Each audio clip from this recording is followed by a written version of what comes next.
Hey, here we are at the Lonestar Sports Show on the Lonestar Sports Network. All things sports, all things Texas. We are doing it like it's supposed to be doing on the solo move right now. You see the empty chair sitting there. Tom is running late today. We're going to deduct points from Tom. But guess what? We're going to keep it moving. All things sports, all things Texas. Today's show is brought to you by FastModelSports.com. Take a look at FastModelSports.com and you can hear more about how they are leading basketball into the 21st century through the vehicle of technology. We're right here in the heart of Texas, heart of North Texas, right here in Oak Cliff, Texas, doing it like it is on the Lonestar Sports Show. Today's show is obviously brought to you by Fast Model Sports. You got Lady Life keeping us where we're supposed to be, producing and doing everything behind the scenes. Under Your Money, the Prince, making it do what it does, in charge of music and research, and chimes in from time to time when he has some thoughts about what's going on. He's also with the 5-State Hoop Report. And late is Tom Inman, former head coach at Grand Prairie High School and state champion at Plano High School, Plano East High School. No, actually Plano High School, I think in 2006. But got a lot of things to look at today.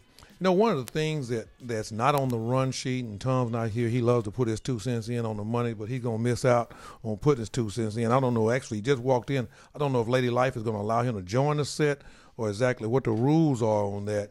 But I know he owes some money in the late bucket right now. You're minus 10, Tom. You're minus 10 He took all his points away from him. That's minus what 10. He got knocked all the way down on his point deal, and y'all see him just jumping in right there, Tom. They're looking at you live, about 14,000 people, so you probably want. I'd like to apologize to every single solitary person out there except Alan. Thanks, guys. Alan already got his in.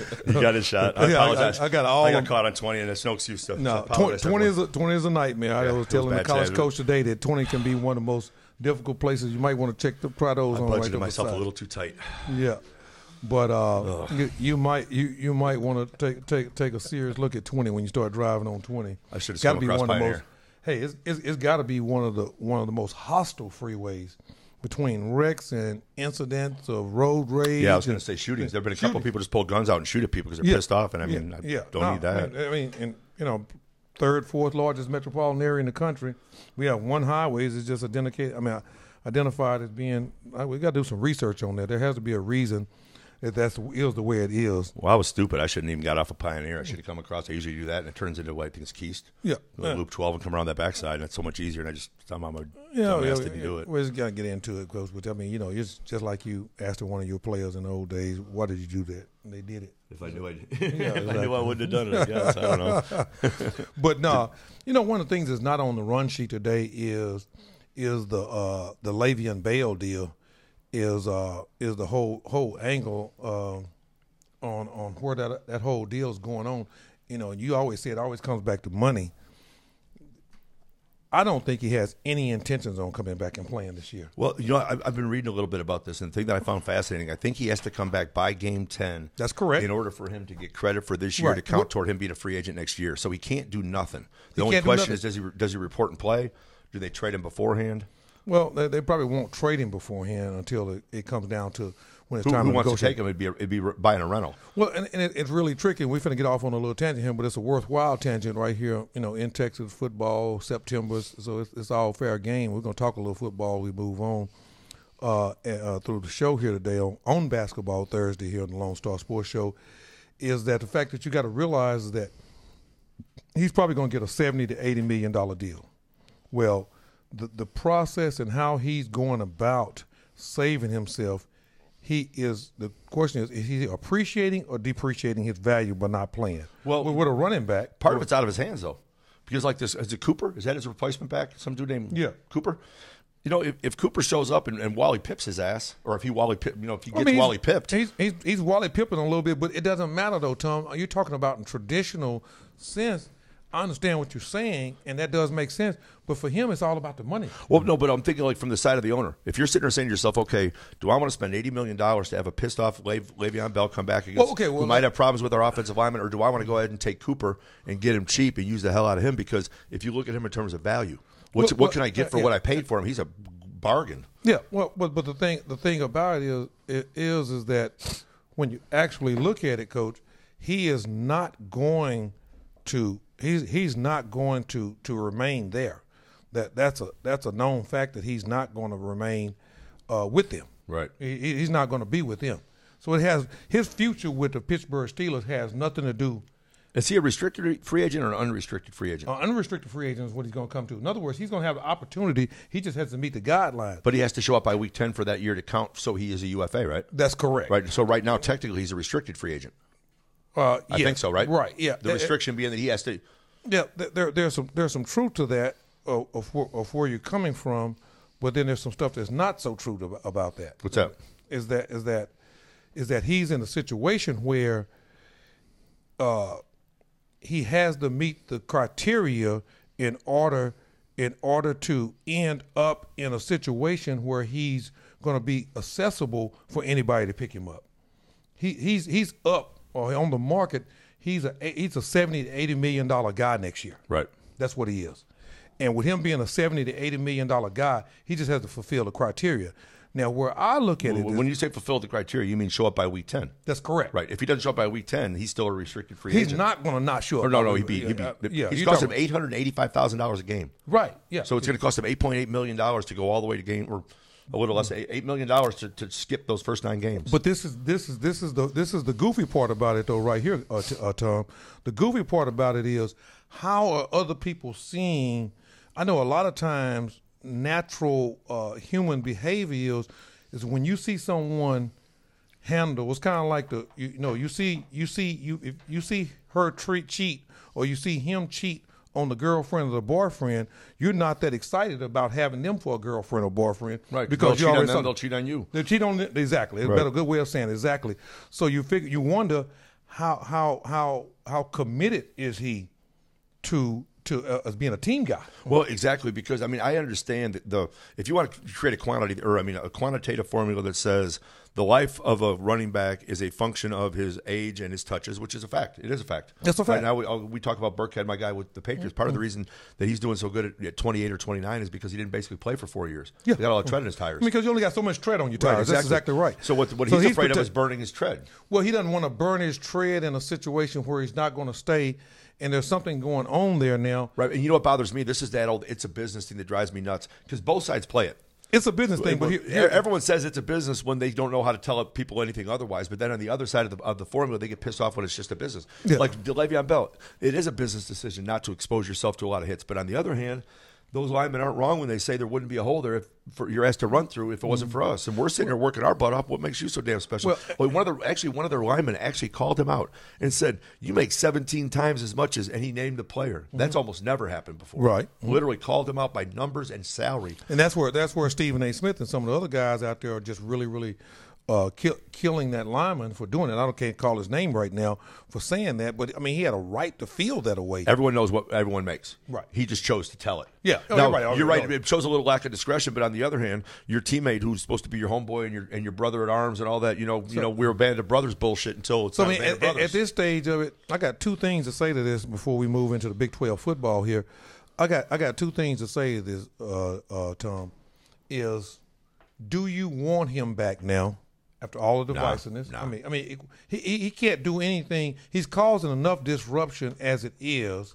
So, do you want him to come back, or do you just come back in principle so that he fulfills the process? But you don't have to come to practice. Come in here and sign your paper. It's kind of like sign the roll, but I don't want you in my class. Well, here's a good example. If you're unhappily married, really, at the end of the day, it's probably better for you guys to go and get divorced. The issue of signing a PAP in high school. But this is the situation.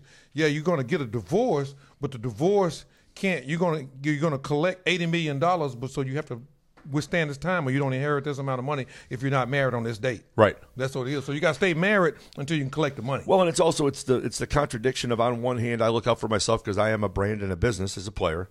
On the other hand, I am part of a team. But football, and my whole life I've been taught that I'm supposed to be part of a team. So my concern for myself, which is valid, flies in the face of everything we've been taught. And so you have to expect a bell curve of reactions. You have to expect some of your guys will say that's cool. Some of your guys will say you're an asshole. Some of your guys will say it's none of my business. Right. But that one guy chose to say it. Now, right before we go to break, we got roughly about a minute and 30 seconds to go here before we go to break. Here's the deal. You know who I blame all of this being able? It's the collective bargaining agreement. When the owners and the Players Association come together, when they allow for something to function, some structure has been in place to allow this to happen, Tom. If they have I tried to get one of my agents on the phone today, and I just didn't work hard enough at to find out exactly how that happens. But the problem is that you should have to have the business taken care of before a certain date so you don't impact a team right. and an organization. Well, and I'm going to say something in truly ticking time fashion is that there's absolutely the leadership of the NFLPA is a joke, because the mere fact that they don't go in and demand guaranteed contracts, the fact that they go in and allow them to be given that ridiculous joke of a CTE settlement because everyone wants to kind of keep everyone happy on Fifth Avenue, because maybe one day I can work with Goodell. Somebody needs to stand up and demand some things, because you're right. You're only a function of your contract you signed, but the contract was negotiated by your agent. That's your fault if you got a crap agent. They said that things were set up not so good to allow things like this to happen. We're about to go to break here, right here on the Lone Star Sports Show. In the Lone Star Sports Network, you got Tom Emman, Alan Branch, Lady Life, my main man, the Prince, Under Your Money, doing it like it is. This particular segment was brought to you by HardhamHotels.com. Today's show was brought to you by Fast Small Sports. We're right here on the Lone Star Sports Show on the Lone Star Sports Network. All you people that are over there on the Periscope deal, you're not getting the full benefit of what's going on, the commercial break, and you're going to actually be turned off and turned back on to come back in a segment. Sometimes we may forget to turn you on. So if you really want to know what's going on, you need to chime in on Facebook or on the Lone Star Sports Network on our YouTube channel. We'll be back in 180 seconds with more Lone Star Sports Show.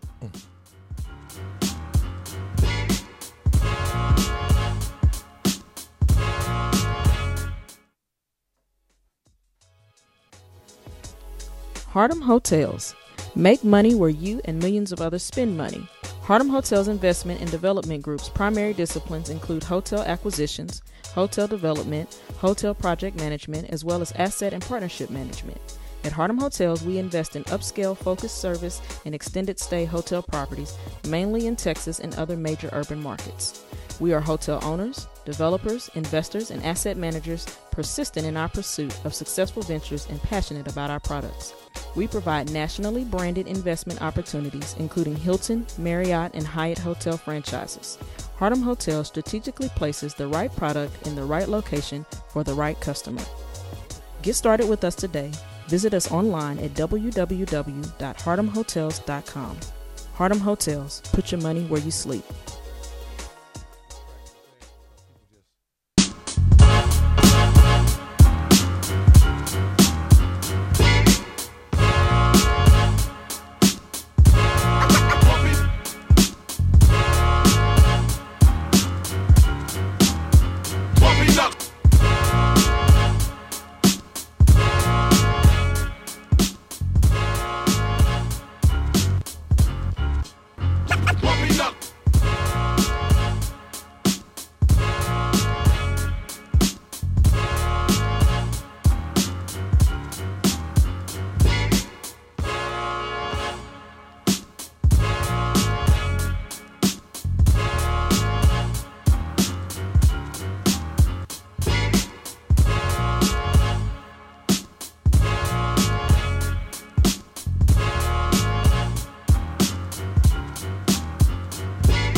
Hey, here we are back here at the Lone Star Sports Show on the Lone Star Sports Network. Today's show is brought to you by FastSmallSports.com. Go look and see how FastSmallSports.com is leading basketball into the 21st century through the vehicle of technology. I want to say thanks to founder and CEO Ross Comer for continued support throughout the some 18, 19 months of the show duration right now at this stage.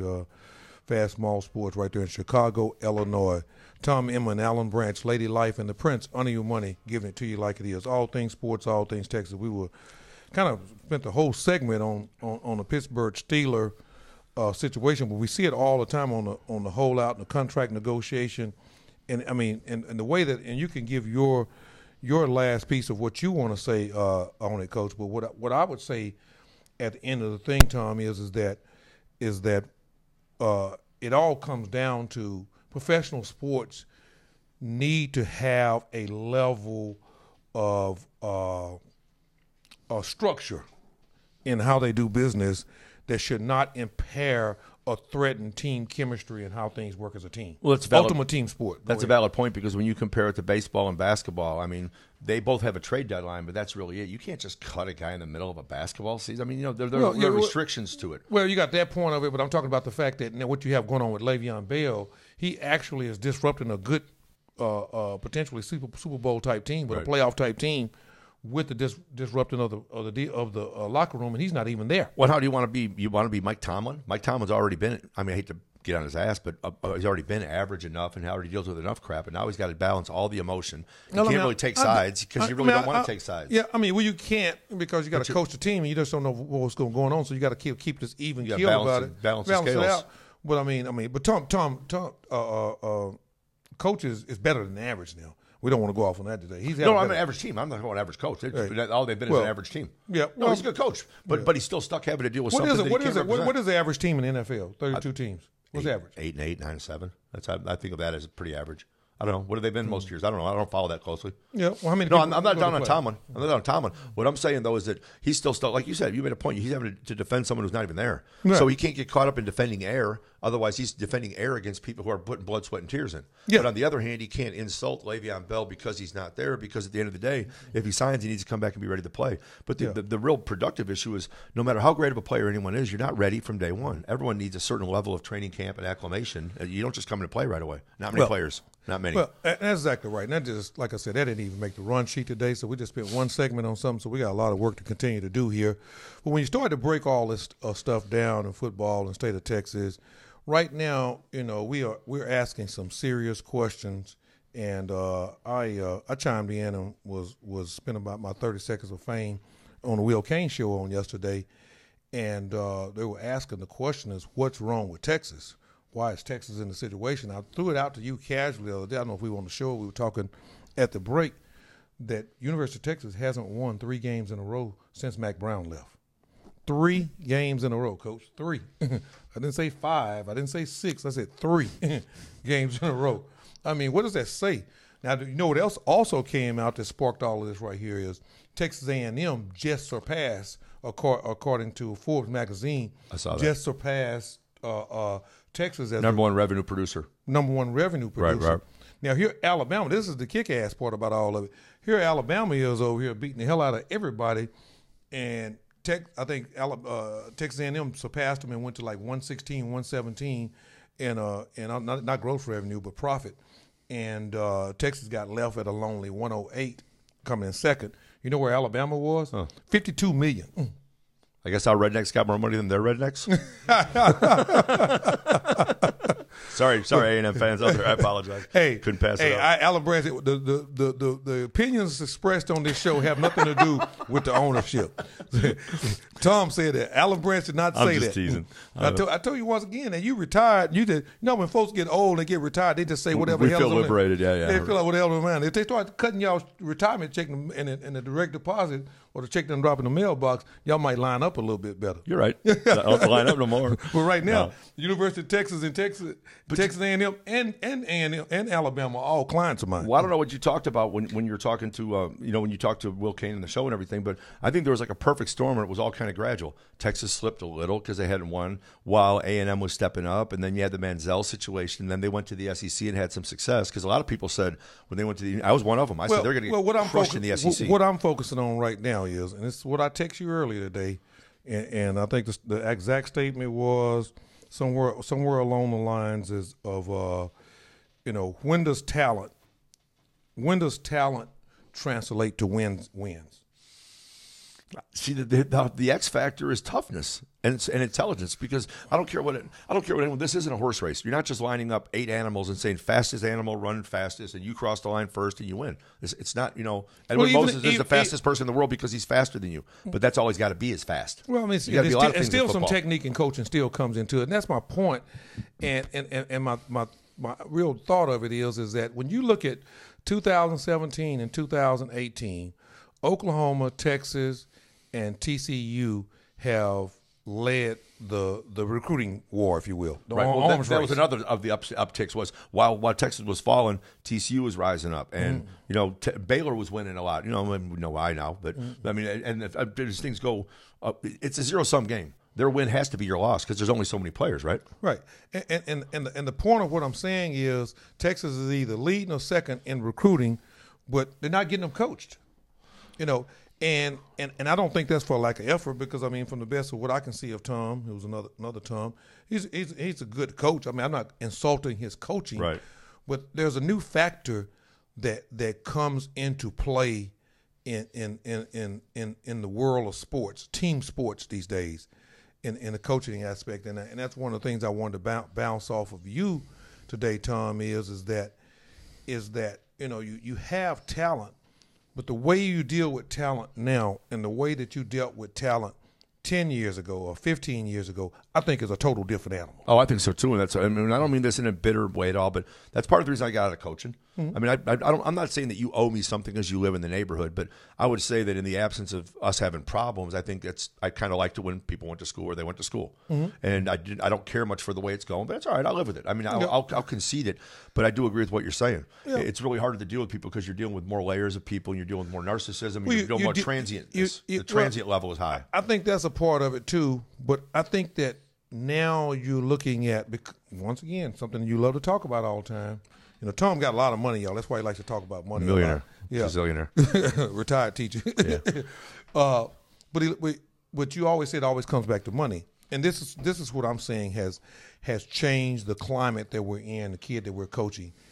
Every parent, every summer coach, every third party, as the NCAA likes to use a third party influence, and they try to use it from a negative standpoint. Right. And a large percentage of the time, it's not necessarily a negative angle on it. Although we know that sometimes the parents are negative, sometimes coaches are negative influences on players. But the point that I'm on right now is all of the parties, like Mike Marcus has always said, when you start peeling the layers about a way that influence what college coaches, what players and prospects think and their perspective on success is based on the influence of the adults around them. Let's be real about that. I mean, most kids don't have problems with their coaches. It's their parents that have problems with their coaches.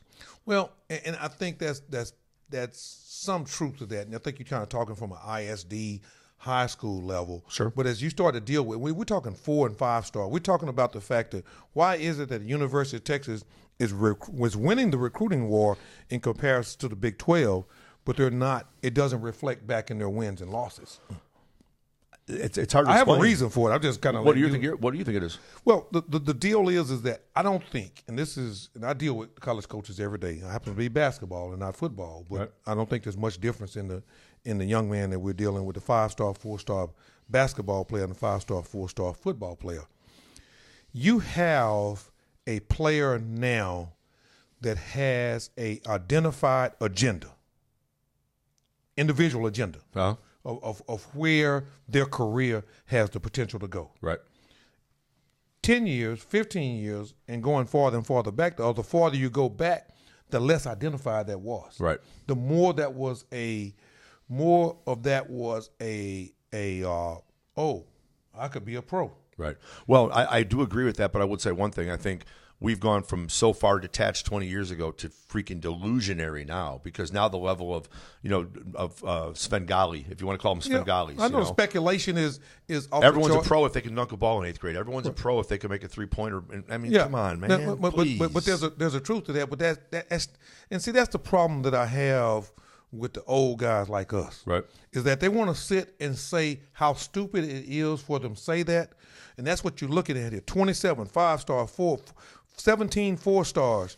You can sit and say whatever you want to say about those 17 4-stars, okay, them and their families have perceived that there's some opportunity here. And we live in enough of a economically conscious environment right now with all the social media and with all of all the different stations that are on television, where just you got through talking about it a few minutes ago, salaries are full, openly disclosed, and the guy across the street went pro and he went straight, and the guy around the corner is a pro. So why not me? So now here's the deal. I feel like that we've got to get, as a coaching, management, mentoring deal, we've got to learn how to manage their expectations. The guys, I'm going to say this, and we're about to go to break again, and I'm going to elaborate on this when I come back. The guys that are good at managing this, like your Nick Sabans and staffs like that, and why is it that John Calipari can do this one and done thing over and over again, and some people can't? The guys that are good at dealing with that is because they accept it and they embrace it and they massage it into a team, and realizing that you want to be a pro, Lady Life wants to be a pro, Honey wants to be a pro, and I think I might be a pro too, but none of us are asking. I'm not asking Honey to put all of his ambition aside. I'm showing him if he puts his ambition in here and allows me, who's made multiple pros every year and follows my process, he can get where he's going. Right.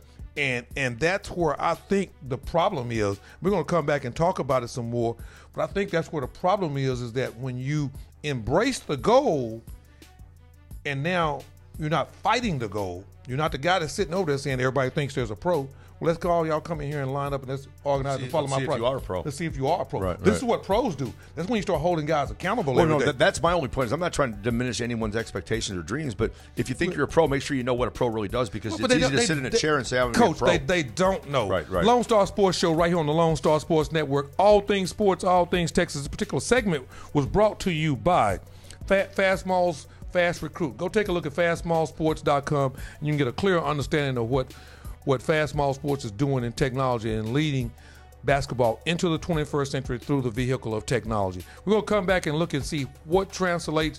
When do 4- and 5-star guys translate to wins, and when do 4- and 5-star athletes translate into not such successful seasons or less fulfilled type situations? Back in 180 seconds with more Lone Star Sports Show.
Hey, here we are back here at the Lone Star Sports Show on the Lone Star Sports Network, giving it to you like it is. All things sports, all things Texas. Today's show is brought to you by fastmallsports.com. You can follow us on Twitter.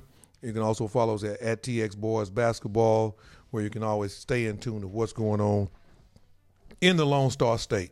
Got the 5-state hoop report represented here with Ani Umani, doing what he does, Lady Life, keeping us where we need to be. And I got my main partner in crime and golf buddy that we never get you extra time to play golf. I got my grips done yesterday. We're done. I'm ready to play tomorrow. Ready to play. It'll start raining now. No, we're not going to think. We're thinking the affirmative. Come on, stay positive, baby. So that's the whole deal on that. But we also have Trey Athletes. A lot of you guys are wondering what Trey Athletes is. What are you talking about? But it is a platform for Division I prospects to have an opportunity to learn some things. So chime in on second hour. We're going to have them on a full 3 to 4 segment interview process that we'll go.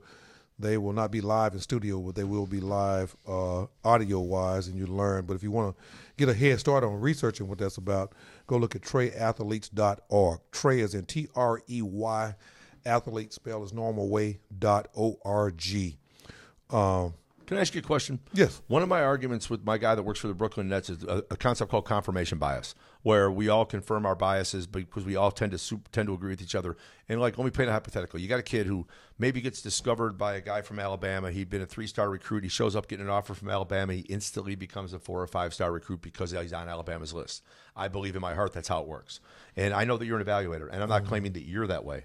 But what I'm looking at right there, what I would love to know is who creates the summation of that list? Who defines the difference? Because part of my argument, and this actually defends Texas, is I think the Texas kids tend to get an extra half a star or a star because they're going to Texas, and then that puts additional pressure on the coaches. Let's help high school coach out right for a second. Okay, high school coach, it doesn't quite work like that. You don't get the stars based on where you're going. Kids develop stars based on the evaluation process that takes place. 247, I don't know the football guys over there, but I do know Jerry Meyer. Who else is over there, Arnie, at 247 that our friends? When Jerry's my buddy. I know Andrew Slater was there. Andrew Slater is another guy, evaluator. So basically what we're saying, there are guys like Alan Branch and Aniu Money that are on the football side that are going to 7-on-7 workouts, that are going to high school games, and however they do it on the football side, and they're developing these lists. Okay. A kid doesn't get his stars after he commits to a program. But see, I'm cynical, and I don't believe that. Just like here's another example. Well, Coach, I'm telling you that's how it works. You say you don't believe it. That's like you saying that you don't believe the light bulbs, the light's on. The light's on. Open your eyes. Okay, there's no politics involved whatsoever in the evaluation process. There's always just because you're apolitical doesn't mean the whole industry's apolitical. That's my point. Well, I mean, no, I'm not painting you with that brush, but don't you make me believe I have to like the whole industry just because I like you. Okay, I don't have to like the whole industry just because I like you. Well, okay, let me address some of the political nature of it. Okay, here's a political deal. Okay, you got a 5-star guy. Okay, he's already got his stars. He hasn't committed anywhere. And he commits to Kansas, or he commits to Duke, or he commits to North Carolina, or he commits to a blue blood type program, or one of the programs is like we say in the top 10, where the head coaches have some pull, if you will. He's more likely to become a McDonald's All-American. I was just getting ready to say that same thing. If you and I were Markeith and Marcus Morris, what's the brother's name? Marquise Bolden. No, the Morris twins. Oh, the Morris twins that played Kansas. If one of them went to Kansas and one didn't go to, and one of them went to Lehigh University, the Kansas kid's going to this McDonald's game and the Lehigh one isn't. And I just don't. I think he's going to the game because he's going to Kansas. Right. So I'm wondering, but that does the tail wag the dog or does the dog wag the tail? But that's why I'm just satisfying your political thirst or your political thirst here. But at the same time, I'm not telling. Don't tell our listeners that you accomplish your stars, you get your stars through a political manner. Oh, no. I'm thinking from the coach's side. Let me apologize to anyone who's taking that wrong. I'm not insulting the integrity of your industry. I just know that it's approachable now. But there are some things that come into question but bear with from time to time. But you're a professional evaluator. That guy's a professional evaluator. Mm-hmm. I've got 15 different people who have a smartphone and have a Wi-Fi feed who then are evaluators. Okay, let me say this, Coach. They make it tough to manage people because you give kids unrealistic expectations. That's all my concern. There are a lot of people running around saying, I run a scouting service. I'm an evaluator. Right. The question is, who's listening? But okay, and who's buying what your evaluation? But see, that's again to my point. Make sure I'm clear. I'm not insulting you or your industry, but my point is, how much does it take to bullshit a 16-year-old? He doesn't know that you don't like. Let's just say an example. But you cannot bullshit your clients. You can't. Oh, I understand that. No, you can't go tell Avery Johnson that Unnie's a 5-star player and he's a 3-star player. You lose your credibility. That's correct. I understand that. Right. But what I'm talking about I'm talking from a high school coach's side. I'm not trying to give an overall broad perspective. Texas, y'all get a big time hall pass. I must have hired Tom Emmon to come here and get all the heat on. I'll be real quick, but I'm just saying that at times can be tough to manage, because if you tell a kid he's better than he is with nothing behind it but your opinion, I'm the one who has to manage that when he comes back to school. I'm not saying you, but there's everyone and their brother who calls himself a talent evaluator, and often they're people who have an agenda trying to get the kids to transfer.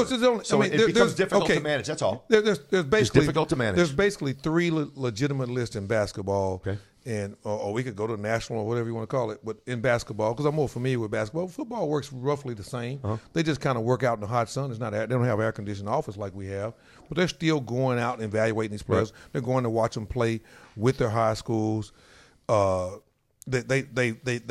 looking at them in a legitimate competitive environment and drawing a conclusion. And also, you got to realize with every one of these 5-star players, there is a 18 to 25 word evaluation or description of who this kid is as a player. Well, I also understand that guys like you and the 24/7 people are the people who seed 5 stars against 5 stars, which allow them to find out if they really are 5 stars. Well, I don't know if you always need that, because I can sit and watch a kid, because I have the acumen to watch a kid in an environment playing with a bunch of other kids that can't play dead, and realize that this kid has some things, because I don't want to just dispel all of my secrets, but there's certain things that a kid can do in a game that separates him from the deal. And it has nothing to do with making a shot, trust me.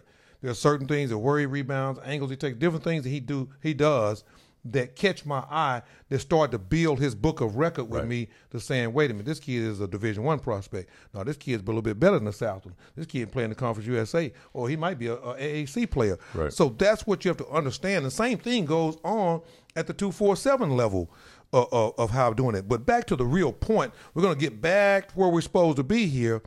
The question, or the thing that's coming about, and we only have one more segment after this one to talk about it, is why is it that some people get all the talent, but the production doesn't come out the other end?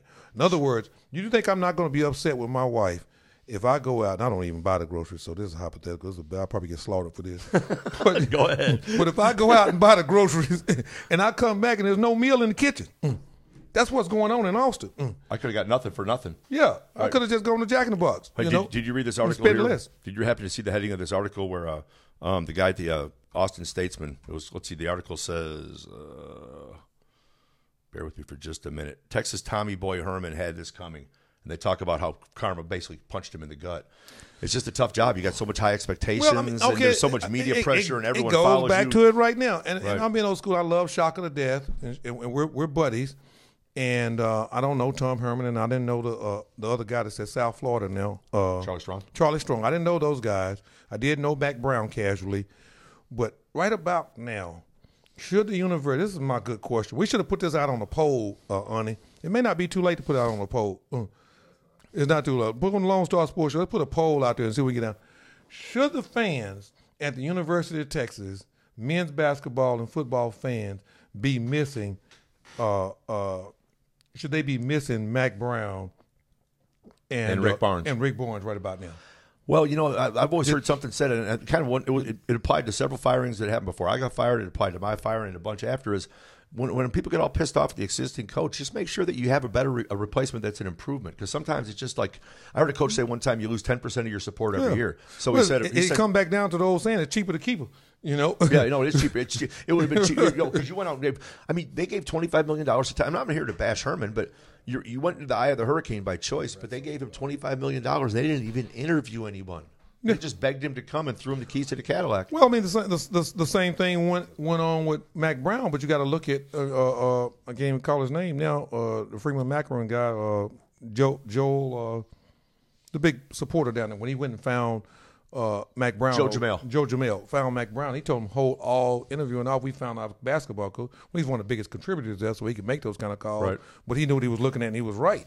So the point of what I'm getting at is that you underrate or underestimate what it takes to get 5-star guys. And we're going to come back and talk about this some more. But is there a difference in how we coach talent in 2018 versus how we coach talent? Hell, I'd say it. Well, let's take T.J. Ford, 2001. Hey, I'll give you a good example real quick. T.J. Ford and Daniel Ewan rode on the back of a pickup truck to go get shots up, rain, sleet, or snow, every single day. Yeah. Yeah. You go out there and pick up, I don't want to call any kid's name, but you go by there and tell one of these parents now that he's going to jump on the back of the truck, we're going to run down here to the gym and get some shots up, and they might call the cops on you. Yeah. But the point is, and I'm trying to compare, but I know it's a different time, and that's why we're talking about this. There's a different way that you manage and deal in today's climate. It's kind of like I was looking at my great nephew. None of his homework is on paper anymore. All his homework is online. Well, here's a good example of it's a different time. A reluctance maybe to be direct and truthful with kids. Nick Saban took his starting quarterback thing right to the absolute wire. And the reason is because he doesn't want to lose Jalen Hurts, because Jalen Hurts would have left if he announced it. Go to Nebraska football. Scott Frost announced his starting quarterback. The guy left the next day. Yep. The very next day. Okay. And Jalen Hurts might not. He's still. He's going to go ahead and play 4 games redshirt, and then he'll have 2. They say he'll have 2 years as a graduate transfer. Yeah. But the point is, like the threat of transferring is changing the way people make their decisions, which makes you kind of weak because you got to make a decision. If you don't have, you got a point. We're gonna come back here in 180 seconds with more Lonestar Sports Show, all things sports, all things Texas. This particular segment was brought to you by the Lonestar JUCO and Prep Showcase, which will take place October the 5th and 6th there at Drive Nation, where we will have roughly 14 Division I junior colleges and 16 high school and prep schools coming from about 6 different states, I think is the count right now. And roughly 75 to 100 Division I coaches will be there getting it all in. Drive Nation, October the 5th and 6th. Come out and take a look. Be back in 180 seconds with more The Lonestar Sports Show.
Yeah, no, they're operating on a whole different operation over there. Cool, yeah, it's quick. Yeah, we're back here at the Lonestar Sports Show on the Lonestar Sports Network. This is just our little operation. You know we're way off. That's why we pay them. It's like if we ever lose them, then this is where we'll be. You get what you pay for, which is why I'm worth what I'm getting paid. Just trust me, I'm in the negative on this, so I'm really nervous about that. We'll get what you pay for. But back where we were, right here on the Lonestar Sports Show, right here on Basketball Thursday in the middle of football season. We're sitting here talking and covering the topic. Is there a difference in how you coach talent now? You know, when does talent equate to W's, and when does it struggle?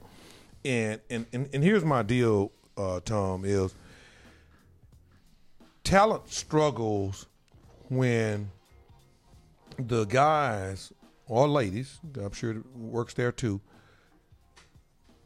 their talent doesn't understand that they care about what their agenda is, that they care. The old saying goes, players don't care what you know until they first know that you care. Right. Nobody knows how much you care. Nobody cares about how much you know until they know how much you care. Right. Exactly. Yeah. And that's the foundation of it. But you cannot be selective about what it is that you want to care about. But the difficult thing with what you said, and I do agree with that completely, is it's difficult to tell the truth. It's easier to BS people. It's easier to tell people what they want to hear. And it's very difficult to be straightforward with people. A lot of guys ain't got a lot of courage. Okay. I don't know much about Nick Saban, but I watched him, and I know some people that know him pretty well. I've got some reports back. I do know John Calipari pretty well. Okay. This is what's going on, Coach. And I'm going to break this thing down. This is what's going on. The guys that are successful at coaching five-star guys, right? And this is what I'm suspecting is not going on at Texas. And it's not all about the head coach, especially at the football level, and even in basketball. The guys that are successful in coaching five-star guys, like a John Calipari, comes in and sits down. He's already identified that they're an elite talent. Right. He's done his job there. Now he understands, he listens to what it is. You got to realize we're sitting here looking at Lady Life and Unequal Money. The same thing, if we're going to negotiate and talk and build a relationship with them and a working relationship, we got to realize if I tell Unnie over there right now, Unnie, reach over there and pick up that piece of paper that's on your right, on your right over there. Go reach over there and pick up the piece of paper on your right. Where are you going to reach, Unnie? Right. No, my right is over here. My right is over here, over here. You got to understand the people that you're talking to, the same thing that's on your right is on their left. And if you don't have the ability to communicate that, there's not going to be any understanding. And that's what guys like Nick Saban and those guys can do. I'm not going to sit here and browbeat him and make him think that he should. I want to understand why he interpreted it that way. Right. And I'm going to let you go, Coach. When you bring that guy in and you've identified him, and he has confidence in what it is that you're leading him to, and you're showing him the way to the promised land and hold him accountable to being a pro. No, that's not a pro. You didn't have a pro day today. You can't do this and be a pro. You can't do this and be a McDonald's All-American. You can't.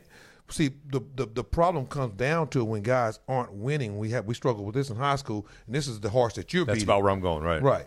Is that you sit here and entertain, and we don't want to coach these guys because we don't want to. We're afraid of running them off.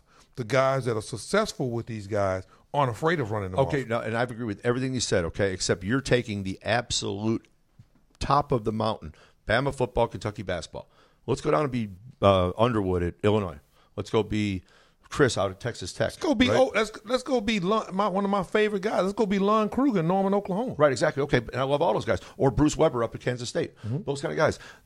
Can they coach a five-star guy? Yeah, except they don't have the cachet. They don't have that je ne sais quoi with everyone that they can say, I've got the hooks in the NFL, because it's basically like you may go to Alabama and eat Nick Saban's crap sandwich for 4 years because you know eating his crap sandwich will get you to the league. And that there's a level of faith in him. Because but there's a reason that you believe that. Oh, no, I understand. It's like the chicken or egg argument. Did the first chicken lay the first egg, or did the first egg hatch the first chicken? I don't know. But all I know is when they go to Bama, they go to the league. But there's only one Bama. So can you coach like what's his name? I mean, Lon Kruger sends guys to the league. You got to go and know how to go and get the guys. See, right. This is we're going to talk about this some more. But here's Alan Branch's scenario of what's going on in Texas. They do not know how to prepare and cook the groceries in which they have, because they obviously have groceries. Oh, no, there's no argument. How could you argue it? Yeah, right? You can't unimpeachable data. Right. Yeah, that's the whole deal. So you can move. You can move along and and communicate what it is that you're saying, and here we go with the dude. And he's gonna draw up a play for me and show me how this is supposed to work. Nope, I'm gonna show you a formula. Okay, here we got a formula. Let's see if we're gonna share this with our deal. But at the end of the day, you've got to know how to prepare a meal with the groceries that you get. Coach, I say it all the time. Right. I think you might have stole that from me. Might have. Yeah. But I believe that's the problem with Texas football right there. The expectations are too high. You can never be happy because the results will never be enough to balance out the expectations that they think they're supposed to win a national champion. I mean, Texas is kind of like the Cowboy fans. We're going to win the national championship because we said so. Well, Coach, that and 50 cents will get you a newspaper. I'm not even saying that the expectations are about winning a national championship because realistically, when you look at all of the tech teams in the state of Texas, how many national championships? I mean, winning a national championship should not be taken for granted. Right, but how about a 3-game win streak like you were pointing out earlier? How about just give me 3 in a row? Give me something to build on, right? Right. And what was kind of insulting. They should be flirting with now, the University of Texas being the number 2 revenue, with everything that they have, the best facility, the best everything. Don't play my Texas people, my Longhorn fans, crazy now. They know that they should be getting the results should be up here. Well, or like my boy Will Kane said, they should not be in the abyss. They should be in the lower tier of things. Go ahead. No, absolutely. But the thing about it is, it's like I don't like to ever attack coaches because I'm a coach and we all take too much criticism. We all do at the end of the day. But at the end of the day, you still have to produce with what you said. And everyone, there's Coach, like a formula. Jimbo Fisher's making $8 million a year. No, I know, but there's always a perception. I think Jimbo Fisher got some real thick skin right about now. No, but I'm just saying there's this perception by people where they evaluate you as a coach about whether you're successful. Was it, he gets more with less or less with more? He does more with less or he does less with more. That's the old saying. So I can take yours and coach. I can beat you with mine or I can beat you with yours. That's correct. Right. But right now, Tom Herman can't say that because when he goes to the press conference, we know that he can't say that. But we're here today to try to analyze and look at what is the problem. The problem is not talent. It's not talent. Well, if you don't think it's talent, then it's got to be the adults. I mean, if it's not the players, it's the adults. Yeah, it's no different than the Dallas Cowboys. The Dallas Cowboys aren't that bad. No. They're not that good. They're not great, but they're not that bad. Let me ask you a question. When you watch Jason Garrett with the Cowboys and then you watch Tom Herman, do you see the Pirate? Do you see Mike Leach? Do you see Mike Leach where Mike Leach just does whatever the hell he wants to do and shocks the world and does unpredictable things? No, of course not. You see straight down the line, button-down conservative football, which – I'm more like Leach. I like just if you think I'm going to pass, I'm throwing. We're kind of going off of on a very interesting tangent, and I'm a little bit responsible for that. But my real point that I definitely want to make sure I drive home before we get into our second hour and leave all this and go to the Trey Athletes interview here coming up next is that I suspect the problem at the University of Texas is they have not galvanized the goals and ideas and passions of the talent in which they have in order to point it and make it all go in the same direction at the same time. Well, like they don't have the ability to say, if you do what I say, you'll go to the pros, because that hasn't happened much in the last few years at Texas. I mean, you don't have what Nick Saban says, which is if you'll eat my crap sandwich, which tastes really bad some days, you'll be a pro one day. But we like to say that Nick Saban produces. Nick Saban is not the first guy to be this successful. Oh, no. At football. Penn State, Ohio State. What are they telling those guys at Ohio State? I mean, that coach is doing all kind of nutty, crazy stuff, right? And they're still really, really good. Yeah.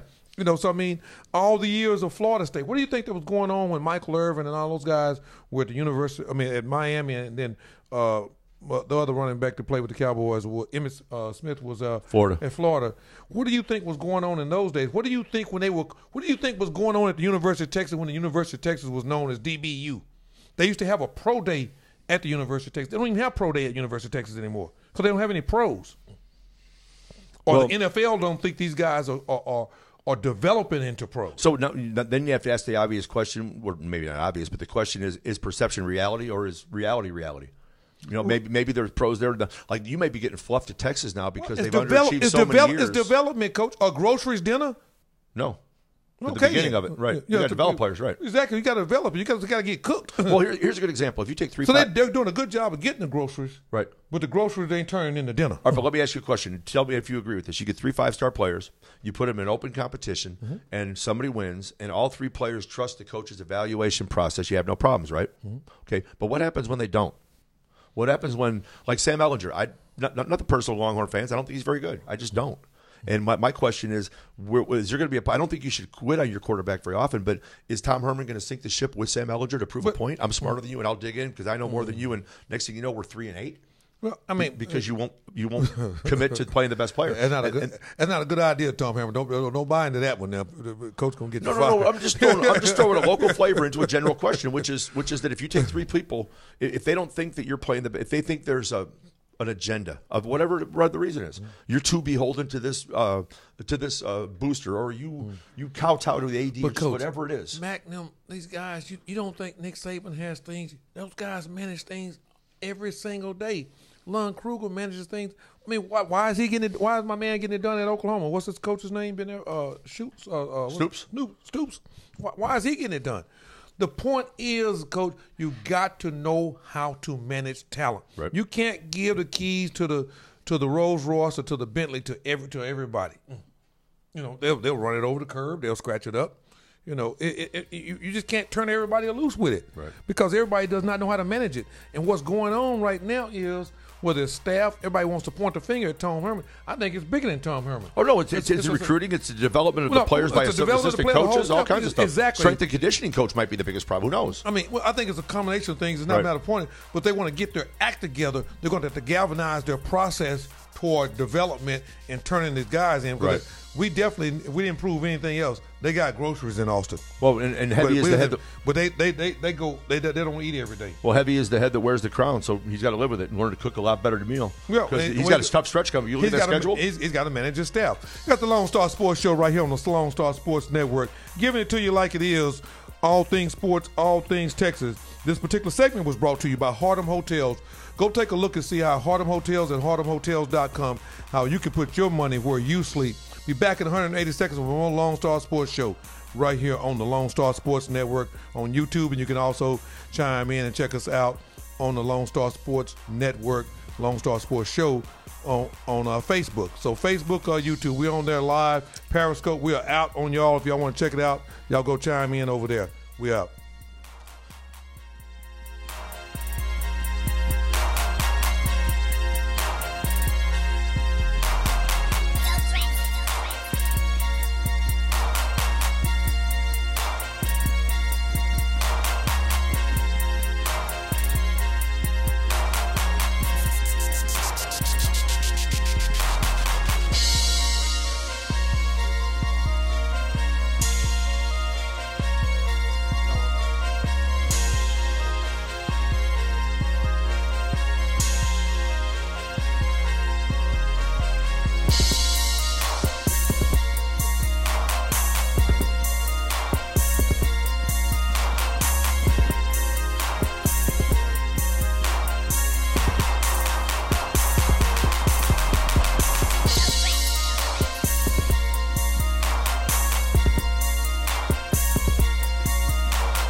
Hey, here we are back here at the Lone Star Sports Show on the Lone Star Sports Network, making it do what it does Today's show is brought to you by FastSmallSports.com. Go take a look and see how FastSmallSports.com is leading basketball into the 21st century through the vehicle technology. Once again, thanks to CEO and founder Ross Cumming for his continued support, and our many other supporters and sponsors that are involved in today. Tom Inman, Alan Branch, Lady Life, and the Prince, Under Your Money, doing what it does.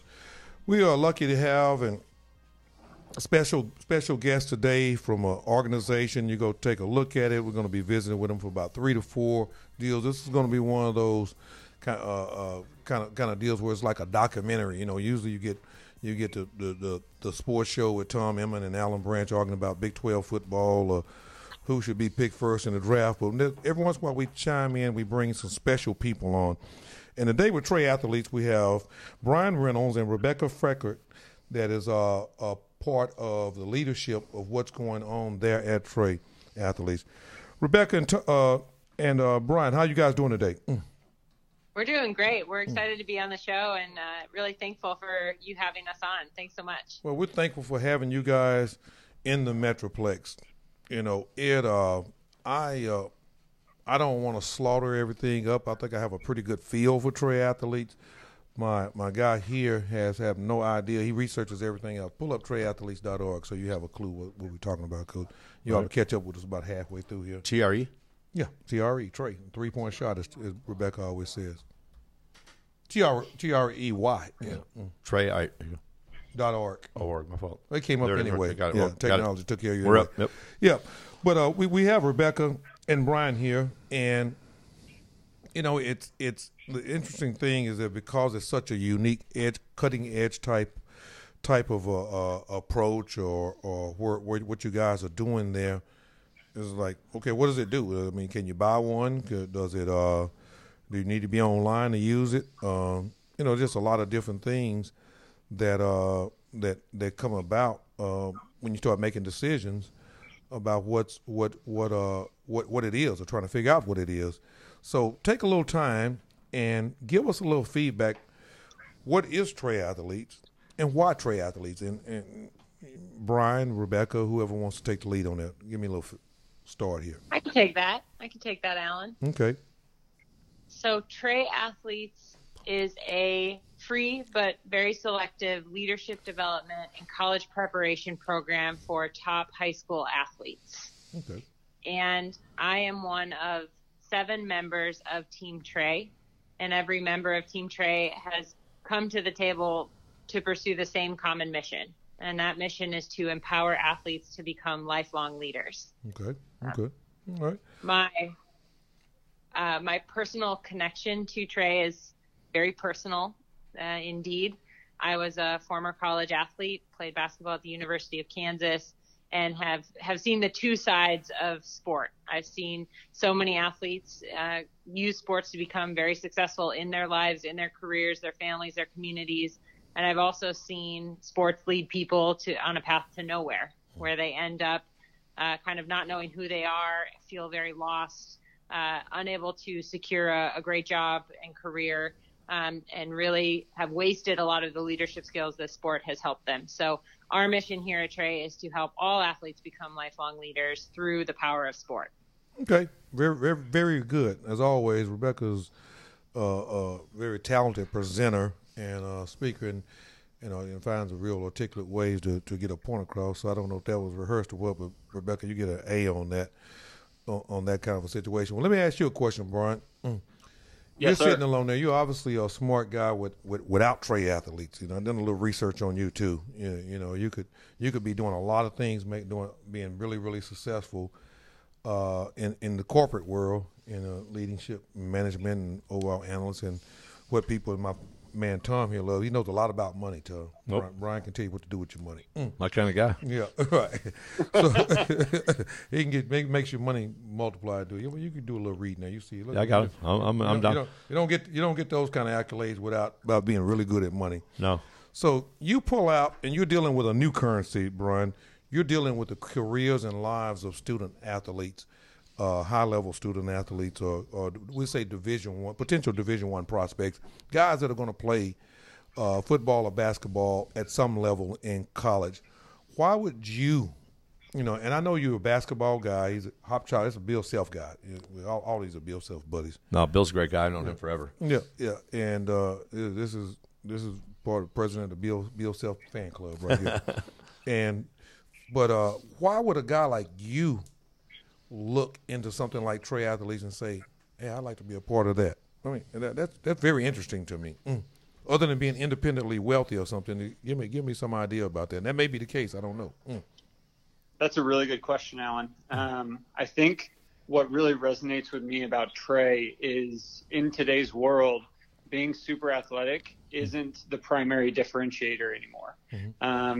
You know, whether it's the fact that athletes are using their brand and their name, image, and likeness to create movements, you know, whether it's Kaepernick, whether it's LeBron, whether it's Steph, it doesn't really matter. You know, the specific outlet that these guys are targeting. What matters is they are seeing the bigger picture.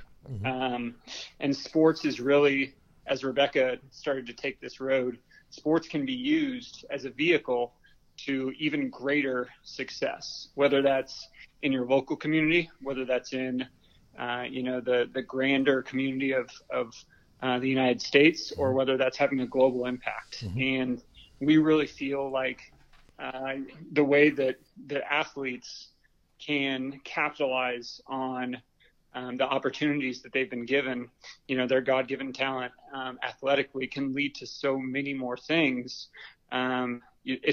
Trey is really a way for, you know, really highly talented people to become the best possible version of themselves. Well, again, very well put.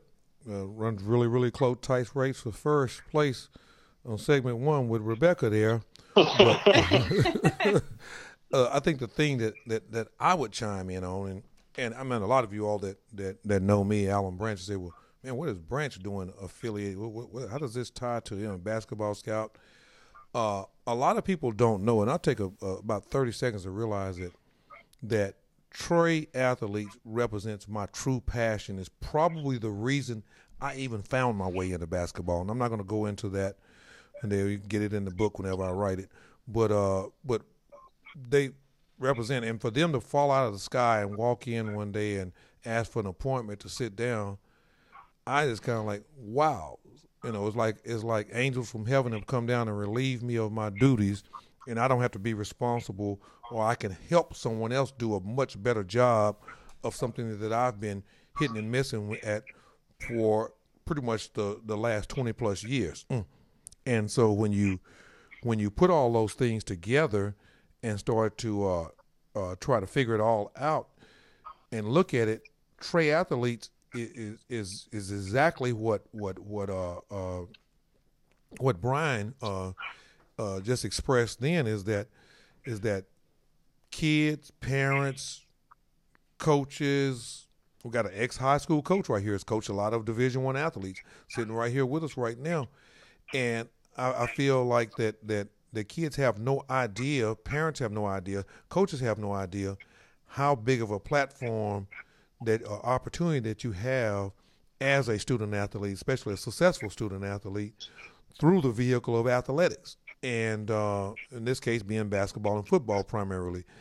And now when you come into the 21st century and where we are right now in 2018, I think that has grown a lot. And Lady Life was talking, our producer was talking about some things about choices that she made and how she was able to identify with Oprah, you know, when she was coming out of high school and saying, hey, this is something I can do. And that wasn't even popular at the time. So when you talk about the things, elaborate a little bit more on that. I think you hit a great point of when we start to look at, you know, why Trey Athletes, when we start to look and examine that, elaborate a little bit more on that, Brian. I thought that was a great point. I think that's the point that needs to be touched today. Sure. So I'll actually use a real life example that's this person is sitting right in front of me. So when I look at Rebecca Feickart, I think to myself, you know, she just graduated from Harvard Business School. She played basketball at the University of Kansas, where I'm obviously a little bit biased, but you know, the inventor of the game is buried there. We have someone who is incredibly off the charts smart, talented, social. Like you mentioned previously, she could be doing anything she wants to in this world. And instead of making a bunch of money, she's using her platform, her experiences to create a movement.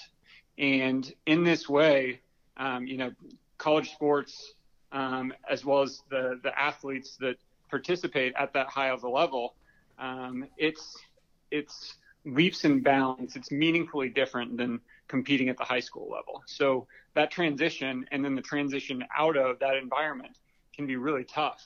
And as Rebecca mentioned, the friends that we've had that have made those transitions, some have made them very successfully, others not so much.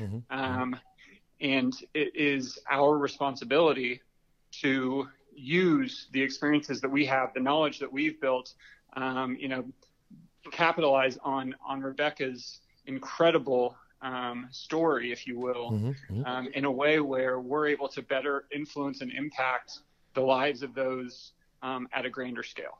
Yep, that's once again you just drove it home a little bit farther along.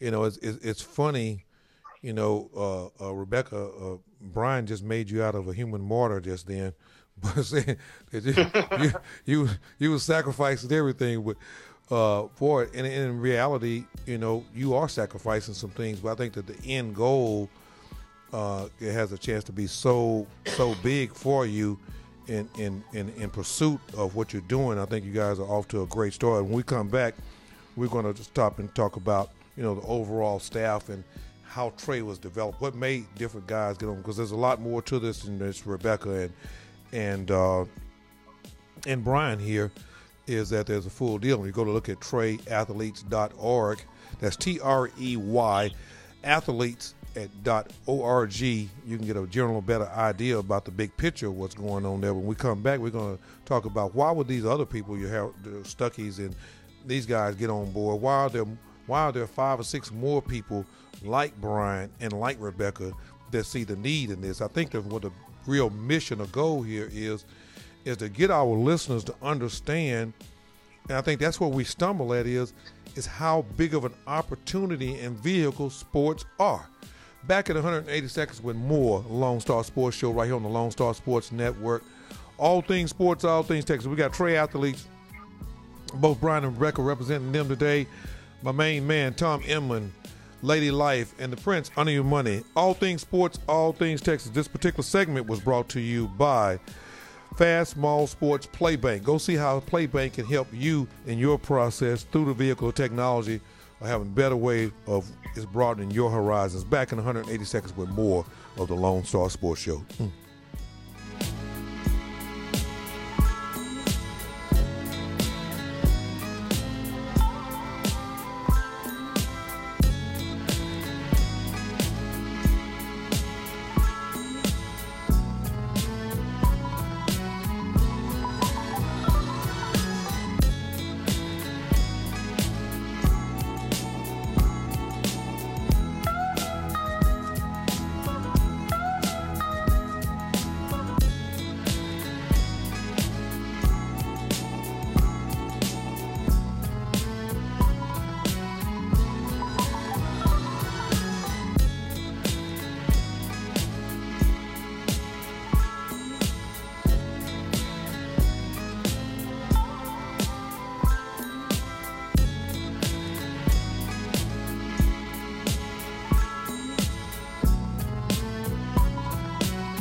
Back here at the Lone Star Sports Show right here on the Lone Star Sports Network. Keeping it where it needs to be. All things sports, all things Texas. Today's show is brought to you by FastModelSports.com. Go take a look and see how Fast Model Sports is leading basketball into the 21st century through the vehicle of technology. Today we're blessed and excited to have both Rebecca and Brian from Trey Athletes. Go take a look at TreyAthletes.org and hear more, but listen in. You're going to get a real good feel for it. And Tom is going to be probably chiming. He's listening, got a little bit better understanding about what's going on with it. I apologize for not briefing you, bring up to speed. We got Lady Life and Onion holding us between the lines on the other side of this process, pushing a lot of buttons with a lot of colorful looking charts and whistles and bells, and Onion looks real busy. He must want a raise, I guess. He said like he's really focused. No, he learned that trick that if you look really busy, people leave you alone. I did that for 31 years. Walk around the hallway with a furrowed brow and then just leave me alone. That's what it is. Yep. He looked really focused in over there. Does it take that much to run this operation? But we have a little fun around it. So we apologize, Rebecca and Brian, for all the 30 seconds of comedy that goes along with this process. But back to a serious matter. It's really kind of disturbing the more I think about it, is that, and I deal with prospective student athletes every single day, twice on Sundays. It's the life that I live in some form or fashion, a way or another.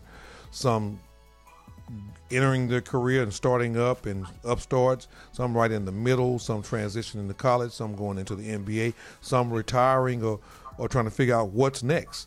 So I see all the stages of it. But for some reason or another, Rebecca, and you were a student athlete right there at Kansas, Hop Chop Jayhawk, Lawrence, Kansas.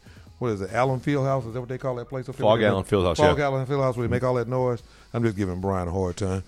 But where they go in and do all of that, why is it that, when did you recognize, Rebecca, that there was more to this than just basketball?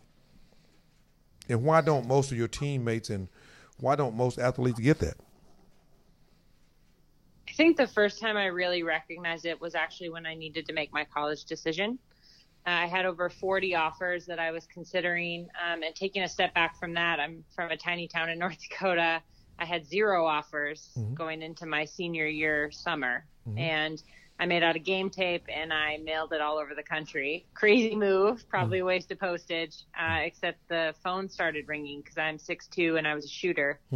And I, then very quickly in under 3 months got to 40 offers. And when I was making my college decision, I had to decide, do I want to go somewhere and be the star of the team, or do I want to choose a much higher level program and definitely not be the star and maybe not even play. And that was the first time I really had to think about, why am I playing basketball and what are my goals? And I chose the higher level program. I chose Kansas because ultimately I knew that I wanted to be the best basketball player I could be. And that means playing against the best competition every day in my teammates.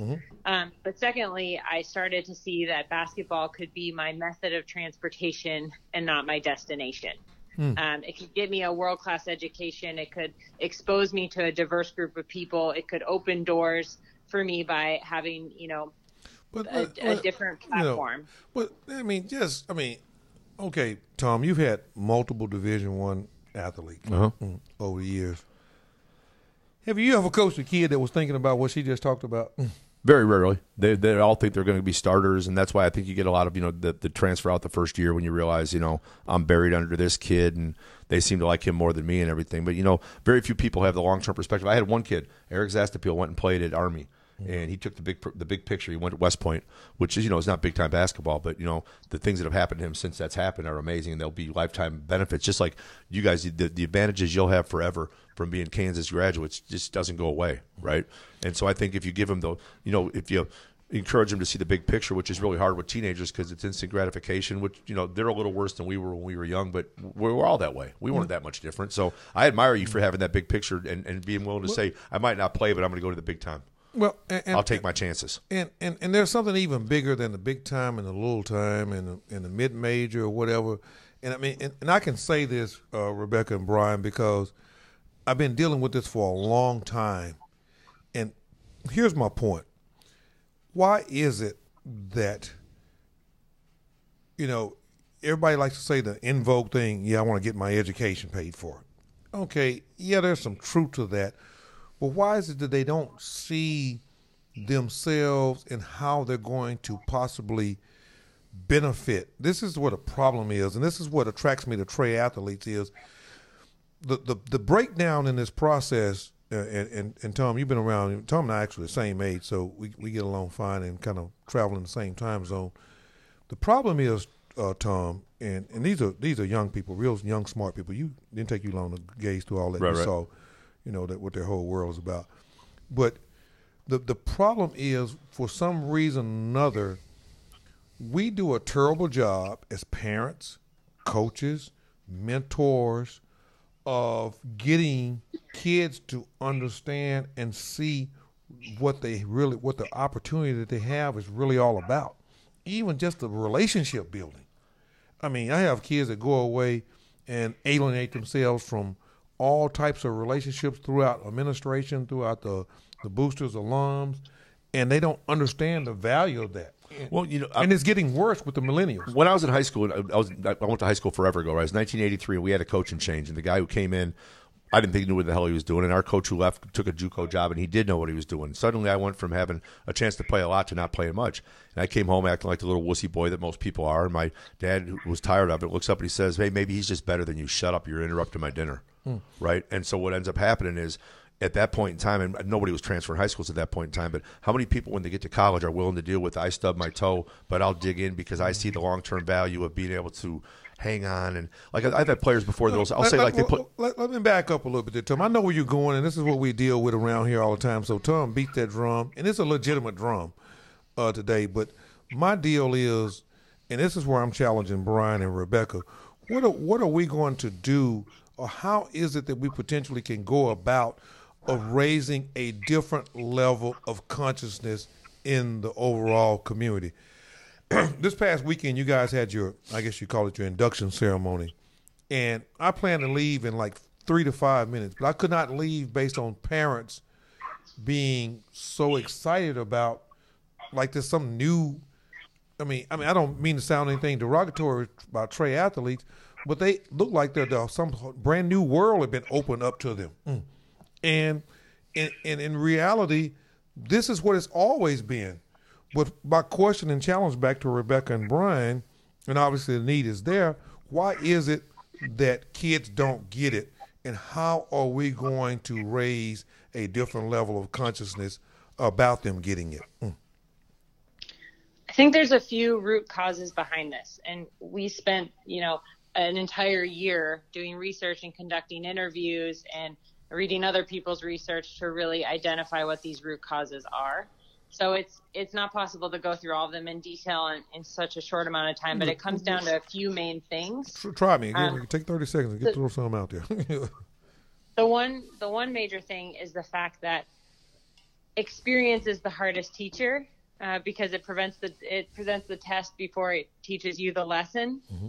And I think nowhere is that more true than in athletics. You are in high school, and it's kind of like you're in the shallow end of a swimming pool. You think you've got it all figured out. You're on top of the world. You know what to do. You're the leader on your team. And then before you know it, somebody, throws you in the deep end. Mm-hmm. And that's college. And you're not ready for the deep end of the pool sometimes. And so you start to struggle. And you're dealing with so much. You have so many balls in the air. And you start to struggle.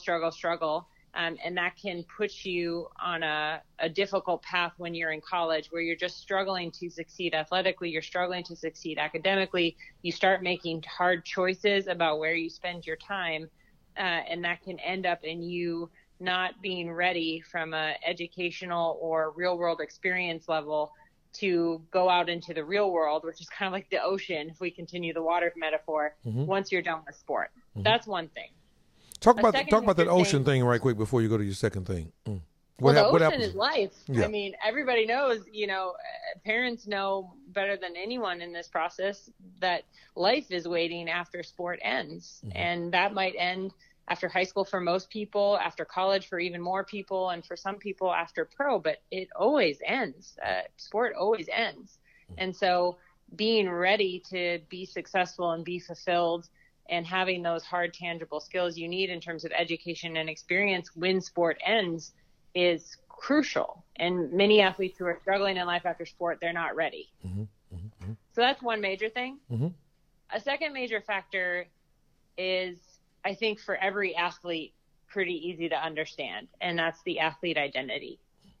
When you're a top athlete, you didn't just become a top athlete when you were 17 years old. You were a top athlete in Pee Wee basketball. You were a top athlete in middle school football. You were a top athlete in whatever sport you did at a younger age. And as a young kid, all you want is praise and approval. And so when you're great at your sport, you get lots of praise and approval. So you try even harder at your sport and you get even more praise and approval. And it becomes almost like an addiction.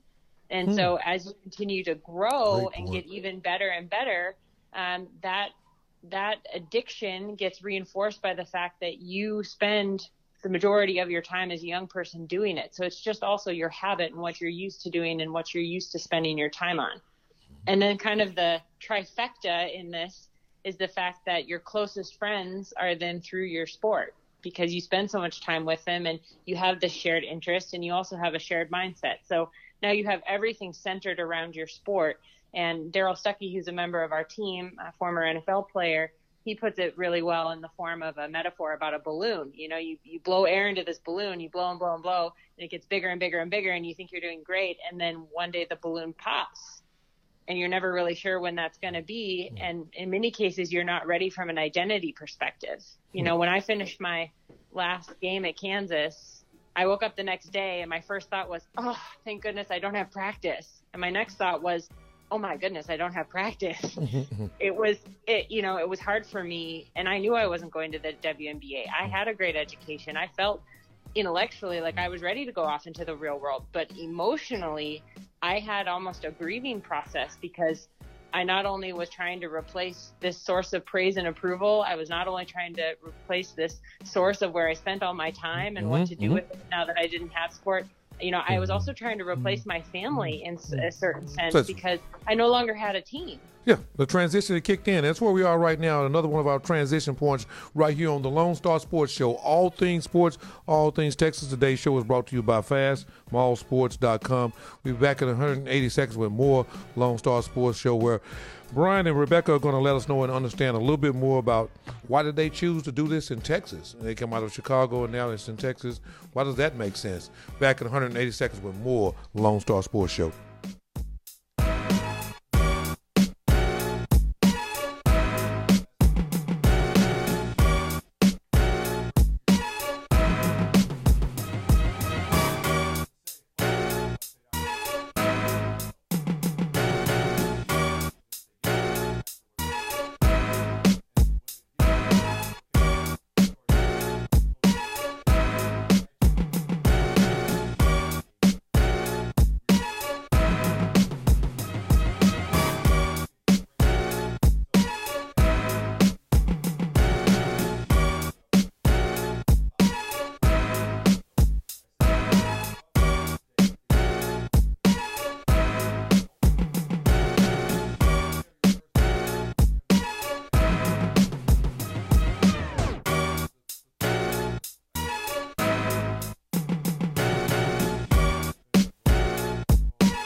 Hey, here we are back here at the Lonestar Sports Show on the Lonestar Sports Network. You can chime in on our YouTube channel on the Lonestar Sports Network, where you can get us every Tuesday and Thursday from 6 to 8. Day happens to be Basketball Thursday, but it's been a little bit different Basketball Thursday right here on a fall night in the middle of North Texas, right here in Oak Cliff, Texas. My man Tom Emmon, Alan Branch, Lady Life, and Oniu Money the Prince keeping us where we need to be. And we have special guests, the Trey athlete representative, Brian and Rebecca, giving it to us like it needs to be. Go take a look at Trey, Trey, athletes.org, and see and understand more about what's going on. But we're doing our best. But let me ask another question here, and this could be a really interesting one. It's really a hot topic right now, not just with Trey athletes, but why the DFW area? Why? I mean, everything else keeps on pointing. Why? So what? How did Trey athletes, who's responsible on the 7 or 8 people that on y'all staff were saying, man, we need to go to DFW, we need to go to Dallas? How did that come about? So, Alan, we are meticulous in our research. We're big believers in taking data and allowing it to influence, but not make the decision for you. So we were scouring all over the internet to find some athlete density information, which we utilized in finding that DFW is the best home for Trey. And I'll tell you a little bit more about what I mean. So if you were to take all of the D1 men's football and basketball players over a 4-year period and spread them evenly across the United States based on population, you could have an expected value for how many athletes roughly are coming out of each county or each state. And then when you compare that expected value to the actual number of athletes coming out of each of those individual areas, you can also create a heat map, which would tell you, what areas of the country are outperforming their population. So go to DeSoto, Texas. That's home. Yeah. So if you were to look at, for example, the Dallas area, the DFW Metroplex and the 4 counties that we use to sort of target this specific area should be putting out roughly 200 to 250 D1 men's football and basketball players every 4 years. But instead, DFW is putting out almost 500 of those same athletes. So we're overachieving. We're double the national average, right?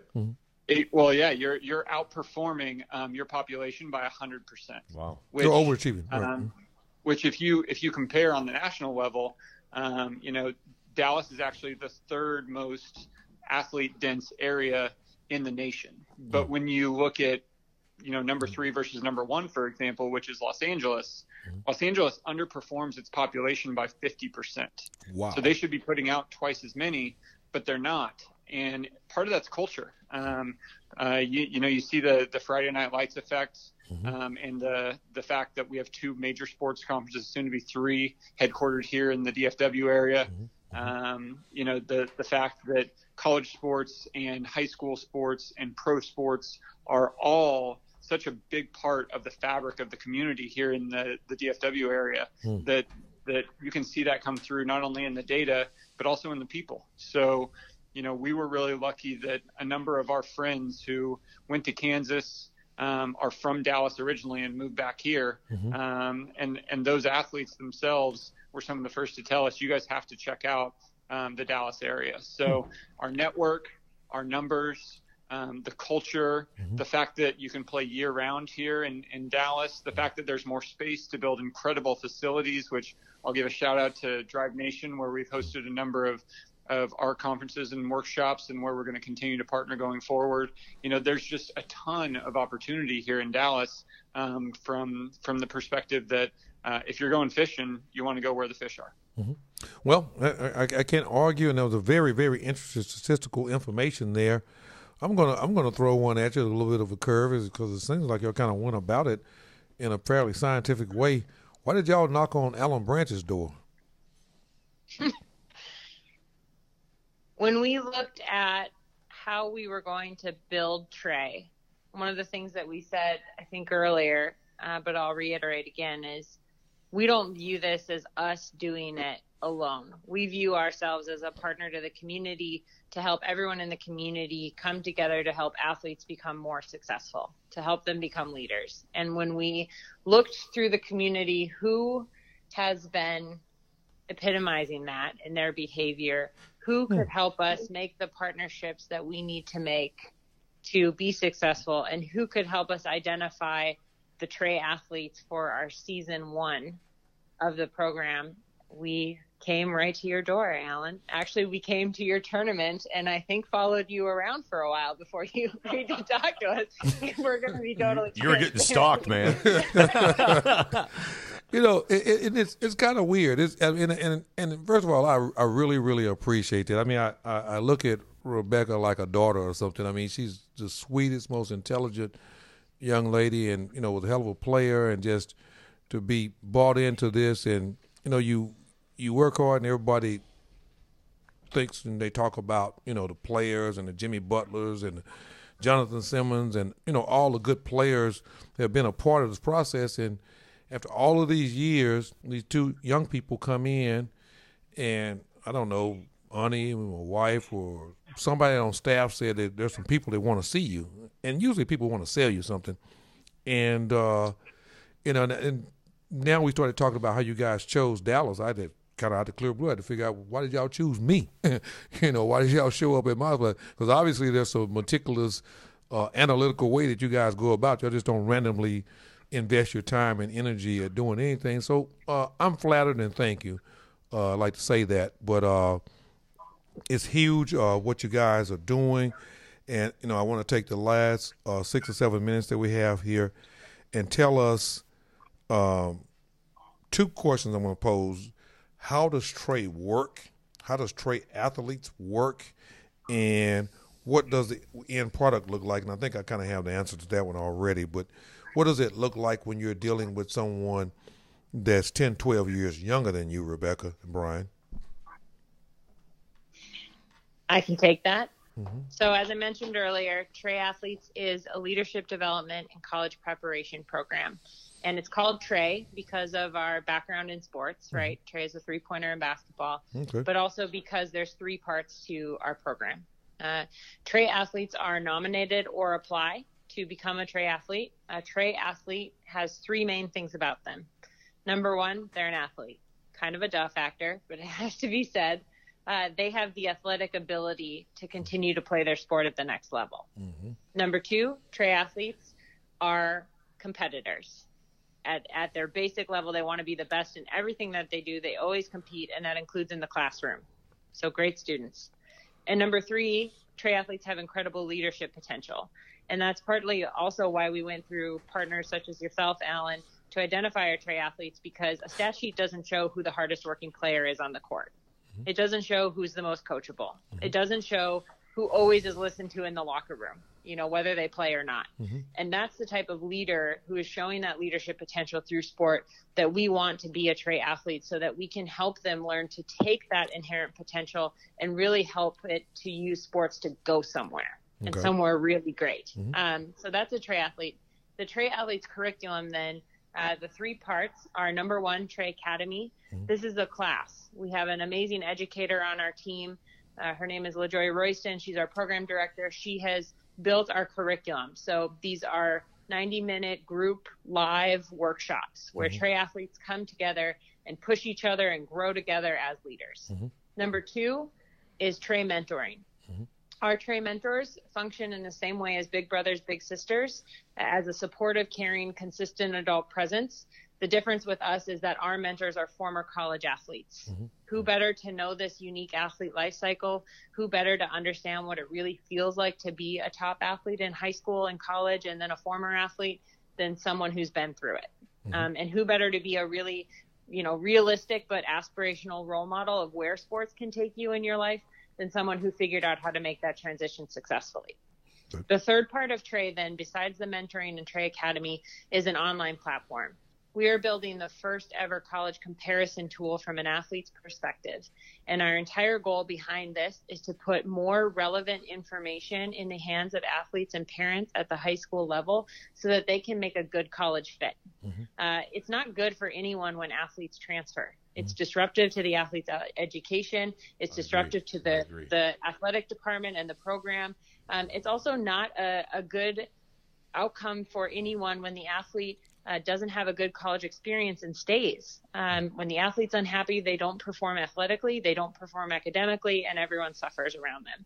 So what we want to do is to help athletes and their parents think more carefully around the decision that they're making, because it's not just about sports and it's a 40-year decision, and to then have that information at their fingertips to make an informed choice that's likely to result in a good college fit, helping them be a better athlete and student, which helps everyone in the end.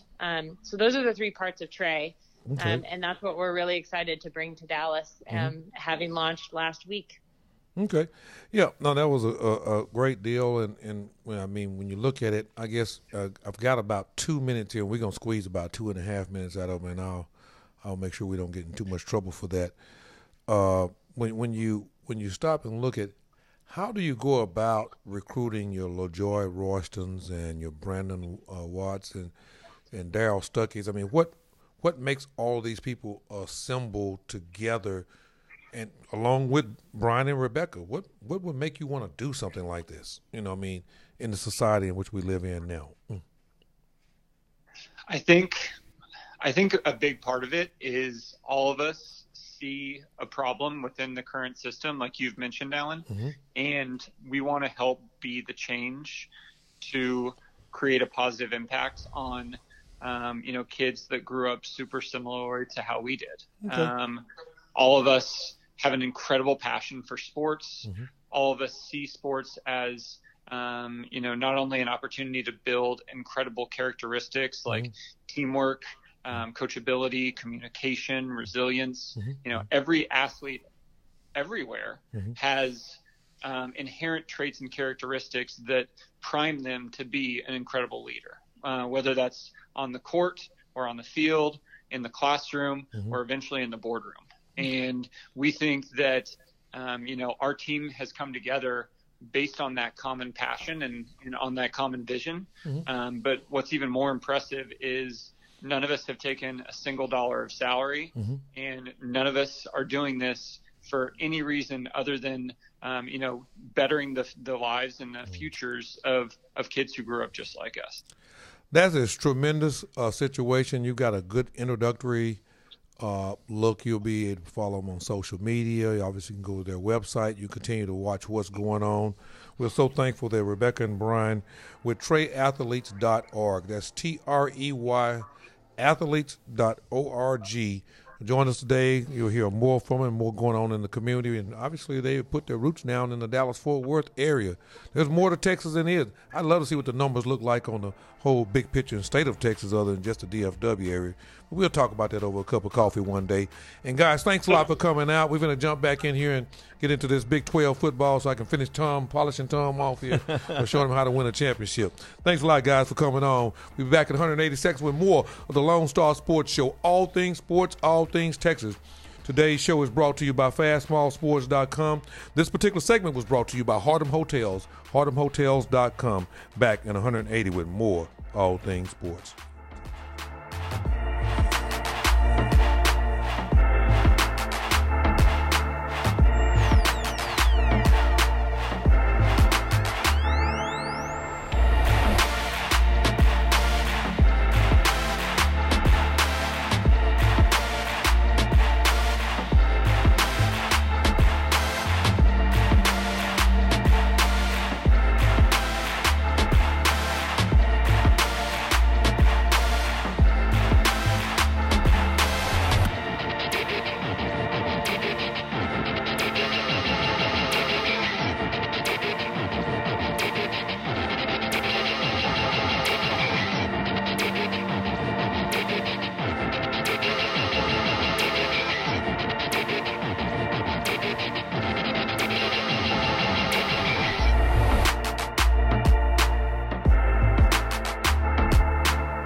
you come off of a informative, really analytical, good, rich, full story about how to make the world a better place type thing. You don't quite know where to go, I thought I wanted to come back and bash you on some Big 12 football, but everything was so nice and uplifting there that I'm not even in the mood for hammering you out. Well, and the funny thing is now we go. You take these really intelligent Harvard people who are the most noble people I've heard, because now suddenly they're working for nothing, doing good things for kids, and then you come back to have to hang out with a clown like me. Yeah. So it definitely it's definitely a fall off for the last 15 minutes. So everyone, bear with me. I'm all he's got, man. That's all he's got. But your football, basketball, running mouth barbershop talk guys that after you get back, but.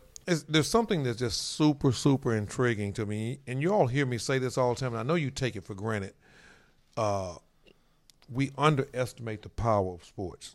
Oh, the ability to galvanize communities, bring people together, all kinds of things. Yeah, I mean, we do a lousy job as a youth sports community with actually doing especially in the Black African American community, of all the opportunities there. We only see either I'm going to coach or I'm going to play in the NBA. That's the only avenues.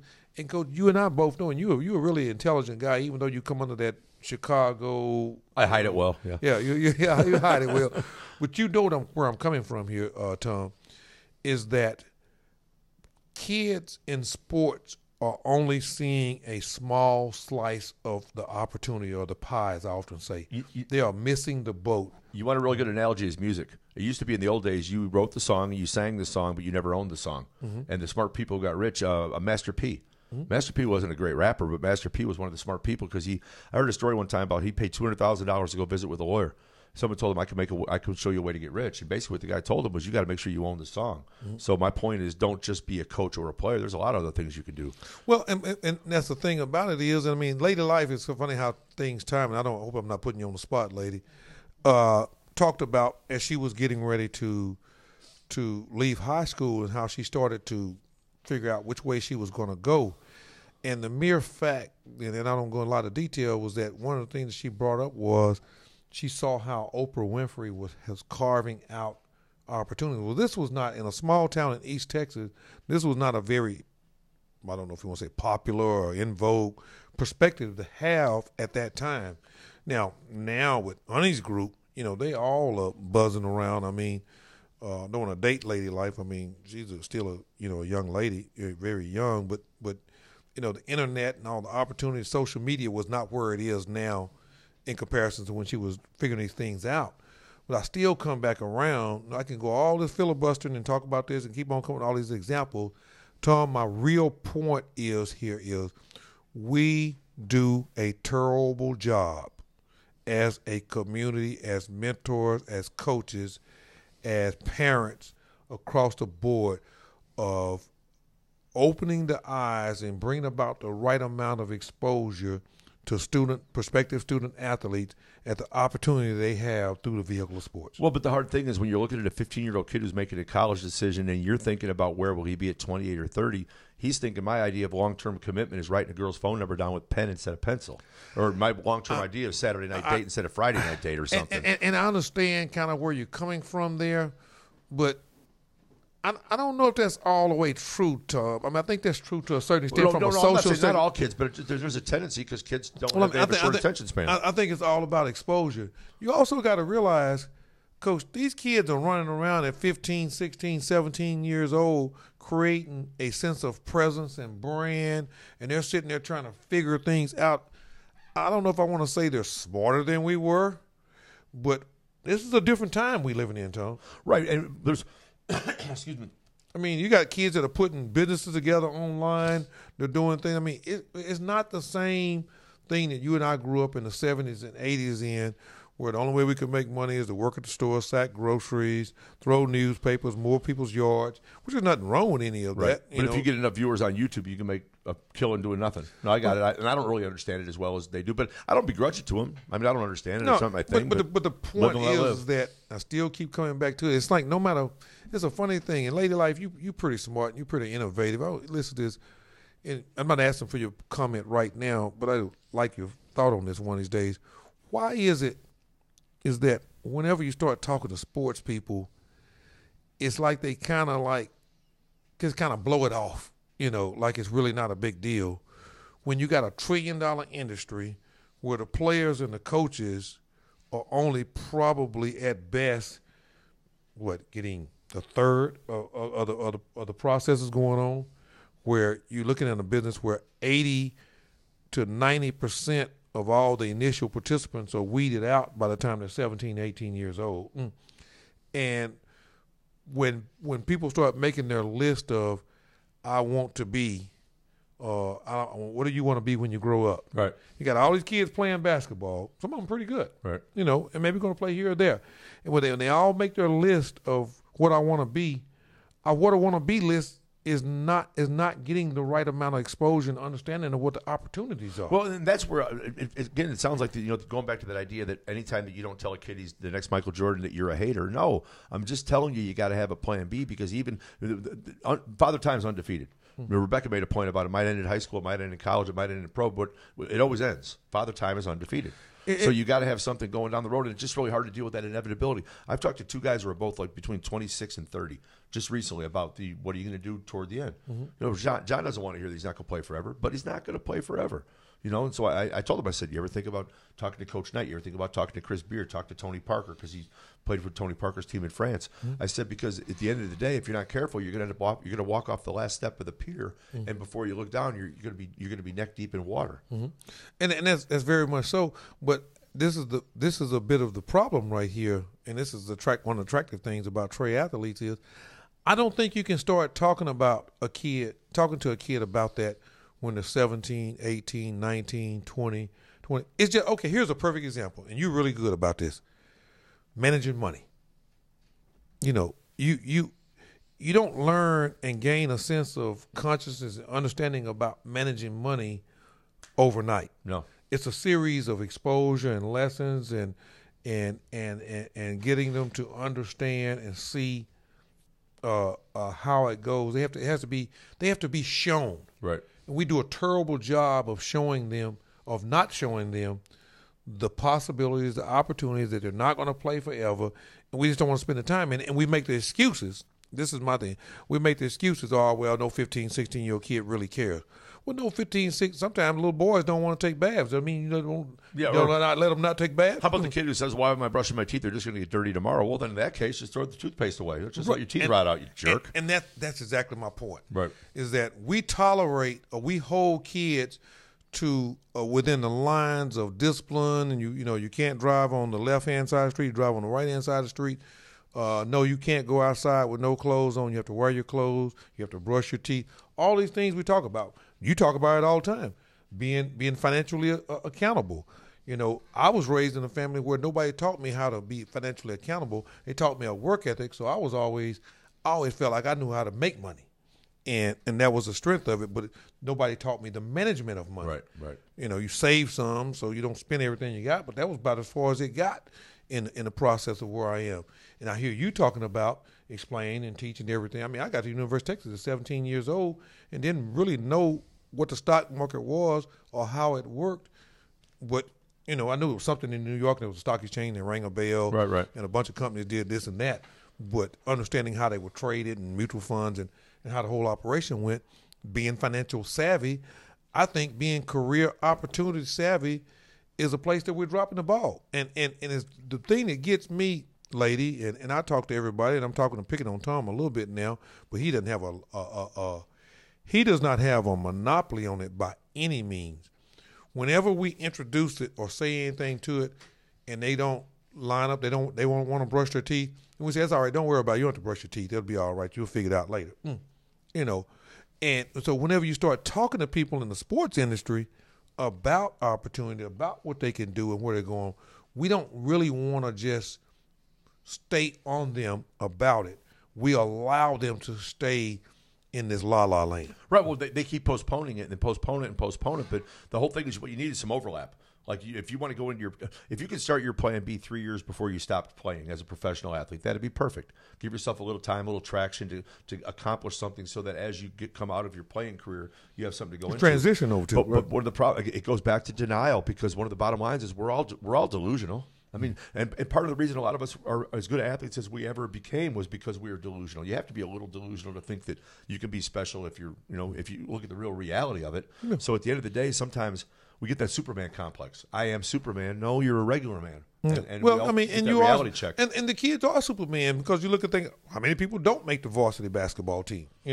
They're better than the other 2,000 people. That's in the a hell school. of an accomplishment just to make a 5 or 6A basketball team. That's even correct. If you don't play, right? Yeah. So there is a Superman version of it, but we got to realize Clark Kent, the Superman Clark Kent thing works both ways, and you have to have the transit. I just think we do a terrible job, and whenever we start talking about it, we find 1,000 excuses of why it doesn't work that way. And that's the thing that I love about Trey athletes is because they're not looking for the excuses. They're putting it out there, cut out there like it is, and and where it is. And so I mean, it's that's the full blown angle on it.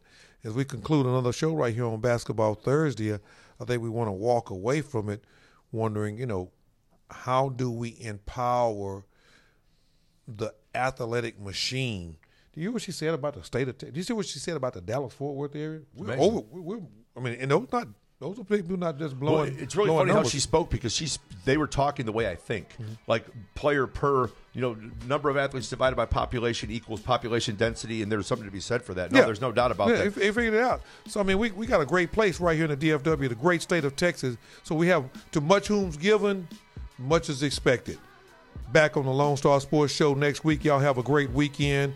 Y'all be careful. We pray for the people over in North Carolina that they don't have any travesty there with all the flooding and raining. We got another one that looks like it may be coming toward the Gulf Shore. But hey, y'all all be careful. God bless, and we'll see you on Tuesday. Lone Star Sports Network, Lone Star Sports Show. Tom Emlin, Alan Branch, Lady Life, and the Prince, Honey Your Money.